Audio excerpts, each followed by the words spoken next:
In any case, the next thing to do is to get the valve train apart. The valve train is made up of all the parts that are associated with the opening and closing of the valves.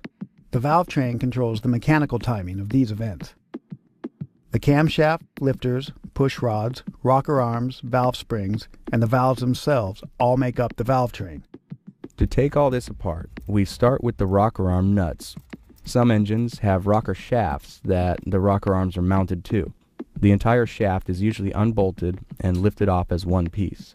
There's one extremely important tip to know before you ever pull apart any pieces of the valve train. When the valve train is taken apart, everything has to be organized so that during reassembly, the parts will go back into the exact same positions that they came from. Otherwise, excessive wear will happen if the parts aren't matched back to their original placements and paired with their companion parts. However, this only applies to parts that are going to be reused. If you get new components, they can be mismatched. Goodson Tools has a great valve train organizer tray that'll keep all the loose parts in the right order. As the rocker arms come off, make sure the pivot ball that's under the rocker nut stays with its respective rocker arm. It was an easy decision that the rockers on the marine engine would need to be cleaned in a hot tank at the machine shop, so they all went onto a wire hanger to keep them in the same order for when it comes time to put it all back together. If you put a washer or some other kind of metal label on one end of the strand, you'll know which rockers are supposed to go back on the forward or rear part of each cylinder head. As the push rods come out, you need to make sure the upper end stays in the up position.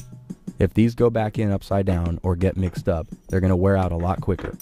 When it comes time for lifters, Craftsman makes a nice pick set that makes pulling clean lifters out a lot easier.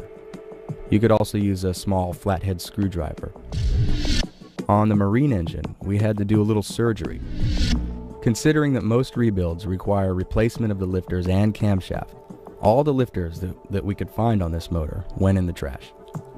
If any or all of your lifters are gummed up really bad with dirty oil and don't want to come out, just leave them in the stuck position and we'll remove them from the bottom after the cam is out of the way. The ones that do come out should go right into some kind of organizer tray if you think they might be reusable. Later, we'll